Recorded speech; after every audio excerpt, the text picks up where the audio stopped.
بسم اللہ والصلاة والسلام علی رسول اللہ اما بعد۔ معزز خواتین و حضرات، آج کے ہمارے اس حلقے کا عنوان ہے ماحولیات کی حفاظت میں اسلام کا کردار۔ اسلام یہ صرف عبادات کا دین نہیں بلکہ ایک مکمل نظام حیات ہے جو اپنے ماننے والوں کو زندگی کے ہر شعبے میں ہدایات دیتا ہے، ان کی رہنمائی کرتا ہے۔ قرآن مجید میں اللہ تبارک و تعالیٰ ارشاد فرماتے ہیں وَلَا تُفْسِدُوا فِي الْأَرْضِ بَعْدَ إِصْلَاحِهَا کہ زمین کے سجنے سنورنے کے بعد اس میں فساد مت برپا کرو، اسے خراب نہ کرو کسی بھی طرح سے۔ اللہ تعالیٰ نے زمین کو خراب کرنے سے، اس میں فتنہ و فساد مچانے سے منع فرمایا ہے۔ ماحولیات کی حفاظت کو اسلام نے دین کا حصہ قرار دیا۔ چنانچہ مسلم شریف کی روایت ہے کہ اللہ کے نبی علیہ السلام نے ارشاد فرمایا ایمان کے 70 سے زائد شعبے ہیں اور سب سے ادنا درجہ یہ ہے کہ راستے سے تکلیف دہ چیز کو ہٹا دیا جائے۔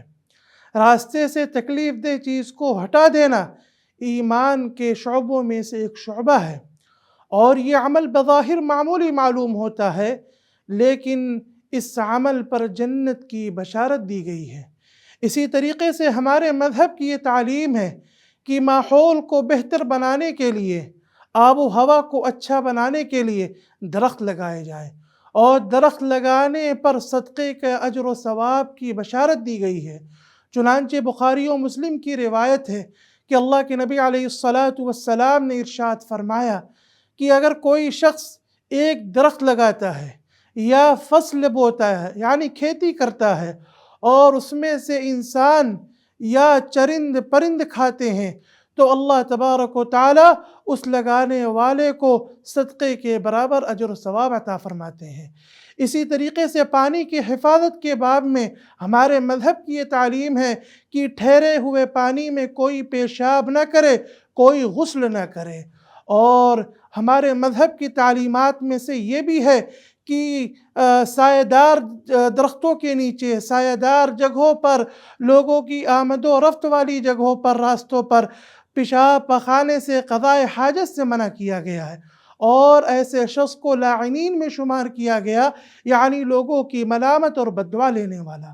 راستوں کی حفاظت، پانی کی حفاظت، درختوں کو لگانے کی ترغیب، یہ تمام تعلیمات یہ عبادت ہیں، عبادت ہیں، عبادت ہیں، اور ہمارا مذہب اس کو عبادت قرار دیتا ہے، اور ہمارا مذہب ایک متوازن صاف ستھری فطری زندگی چاہتا ہے۔